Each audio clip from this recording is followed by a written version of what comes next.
Assalamualaikum warahmatullahi wabarakatuh. Baiklah, pada video ini akan membahas materi pemrograman dasar dengan topik function. Nah, fungsi atau function ini akan kita bahas, ada 4 yang akan kita bahas, yaitu yang pertama adalah fungsi utama, kemudian fungsi void, fungsi bertipe data, dan terakhir fungsi berparameter. Nah, adapun fungsi utama atau disebut juga dengan main function, ini wajib ada di setiap program yang dibuat. Nah, compiler akan mencari fungsi utama ketika dieksekusi. Nah, fungsi utama yaitu seperti ini, integer main ya, seperti ini ada main, dan ini adalah fungsi utama. Jadi ketika kode program yang sudah kita buat dieksekusi, maka compiler itu akan mencari mainnya. Di mana kode mainnya? Inilah yang akan pertama kali dieksekusi. Kemudian fungsi void. Nah, fungsi void ini tidak mengembalikan nilai. Nah, adapun fungsi void ini nanti tidak ada return value ya, tidak ada nilai yang dikembalikan dari fungsi tersebut. Sehingga nanti akan seperti ini ya, void nama fungsi, kemudian di dalamnya berisi instruksi-instruksi. Adapun nanti misalnya akan menghasilkan sesuatu, biasanya di sini akan ada print, print atau melakukan perintah tertentu. Nah, contohnya seperti ini. Misalnya di sini ada 2 fungsi ya. Ini adalah fungsi utama, fungsi main. Kemudian di sini adalah fungsi hello. Nah, di fungsi hello ini ada perintah untuk print.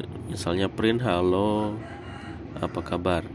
Nah, kemudian fungsi print fungsi hello ya. Nah, kemudian fungsi hello dipanggil di dalam fungsi main. Nah, nih. Hello.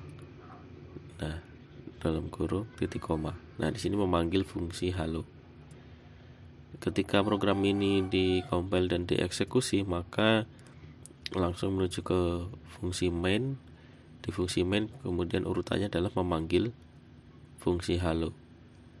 Nah, kita lihat fungsi hello di sini melakukan print ya. Halo, apa kabar? Sehingga hasilnya adalah seperti ini. Halo, apa kabar? Nah, seperti itu. Kemudian untuk fungsi bertipe data. Nah, fungsi bertipe data di sini mengembalikan sebuah nilai, memiliki return value dengan tipe data tertentu. Nah, tipe data yang biasa digunakan pada bahasa C yaitu ada integer, float, dan char. Nah, formatnya adalah seperti ini ya. Jadi yang pertama disebutkan tipe datanya dulu, kemudian ada nama fungsinya, kemudian ada instruksi-instruksi, dan diakhiri dengan return. Jadi return kemudian ada variabelnya ya, seperti itu. Jadi nilai yang dikembalikan nanti tergantung tipe datanya apa. Jadi akan mengikuti tipe data dari fungsi ini. Nah, selanjutnya sekalian, ini adalah fungsi berparameter. Fungsi berparameter ini membawa sebuah atau beberapa nilai untuk dieksekusi dalam fungsi tersebut. Nah, contoh seperti ini. Ini ada sebuah fungsi dengan tipe data integer, kemudian di dalamnya ada parameter. Jadi ada beberapa nilai yang dibawa untuk dieksekusi dalam fungsi ini. Di sini ada parameter 1, parameter 2, dan mungkin seterusnya. Nah, di sini nanti akan digunakan di dalam fungsi ini. Kemudian paling terakhir akan ada return value. Jadi akan dikembalikan nilai tersebut dengan variabel tertentu yang bertipe data integer.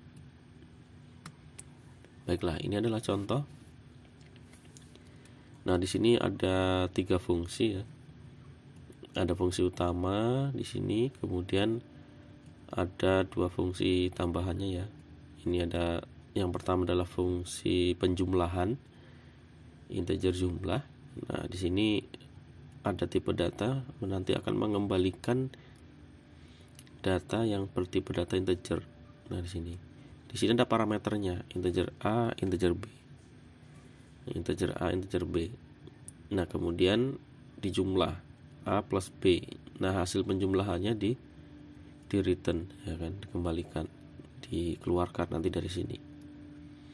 Kemudian ada fungsi pembagian. Nah, di sini membutuhkan parameter float, ya, tipe datanya dalam bentuk bilangan float, pecahan, desimal, float A, float B. Yang dikembalikan juga float. Di sini juga ada variabel hasil, ya, yang bertipe float. Ini adalah nanti untuk menampung hasil pembagian A dibagi B. Nah, setelah diperoleh hasil pembagiannya kemudian di return seperti itu. Nah, adapun penggunaannya kita langsung lihat saja di fungsi main. Di dalam fungsi main di sini kita diminta untuk memasukkan dua angka, ya, dua angka, ya, dipisah dengan spasi. Angka pertama nanti akan masuk ke variabel angka 1, angka kedua akan masuk ke variabel angka 2. Nah, setelah itu, setelah tekan enter, kemudian langsung diproses hasil penjumlahan titik 2, dan ini ada %d. Nah, %d nanti ini akan menampilkan hasil dari ini. Nah, disinilah fungsi penjumlahannya. Jumlah dalam kurung angka 1, angka 2. Nah, ini. Jadi nanti angka 1 ini berarti angka pertama yang diketik, ya, akan masuk sini. Angka kedua yang diketik, ya kan, akan di sini. Nah, ini akan mengirim nilai, ya, ke dalam fungsi jumlah. Nah, ini. Nah, fungsi jumlah bisa kita lihat, ya, di sini. Jumlah di sini membutuhkan dua parameter, sehingga di sini ketika dipanggil akan dimasukkan dua parameter juga. Nih, angka 1, angka 2. Nanti hasilnya akan di print di bagian sini, %d. Kemudian untuk printf yang kedua, hasil pembagian. Di sini ada %.2f. Ini untuk mencetak desimalnya, ya, hasil bagi dengan format .2, maksudnya dua angka di belakang koma, sehingga nanti seperti ini, ya. Nah, ini. Kemudian di sini ada fungsi bagi. Nah, di sini diisi dua parameter. Parameter yang pertama adalah angka 1, dan parameter kedua adalah angka 2. Nah, ini. Nah, fungsi bagi di sini nanti akan membagi angka 1 dibagi angka 2. Nah, bisa dilihat di fungsinya. Jadi nanti akan seperti ini, ya, ketika kita masukkan dua angka 56 spasi 4, jadi ada dua angka, ya, 56 dan 4. Kemudian dihitung hasil penjumlahannya. Di sini hasilnya adalah 60. Kemudian hasil pembagiannya 56 dibagi 4 yaitu 14,00. Ya, seperti itu. Nah, ini ada contoh lain. Ini contoh lain dari pertemuan-pertemuan sebelumnya, ya. Nah, di sini sudah dipisah dalam bentuk fungsi. Nah, contoh di sini menghitung IMT. Nah, di dalam fungsi main ini terlihat lebih ringkas kalau kita menggunakan fungsi. Di sini di dalam fungsi main diminta untuk memasukkan tinggi badan dan juga berat badan, ya kan. Tinggi badannya dalam meter, berat dalam kilogram. Kemudian di bawahnya di sini memanggil fungsi status IMT.